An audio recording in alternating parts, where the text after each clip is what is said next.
Branislav Jovanović, kandidat Ujedinjenih regiona Srbije za gradonačelnika Niša, u selu Donje Vlase pustio je u rad most koji je dugačak 7 i širok 5 metara.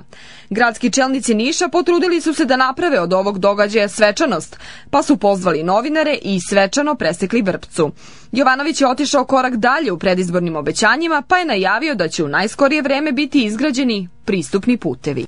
Za kratko vreme uradit ćemo i pristupne puteve posle početka i paljenja, aktiviranja asfaltnih baza.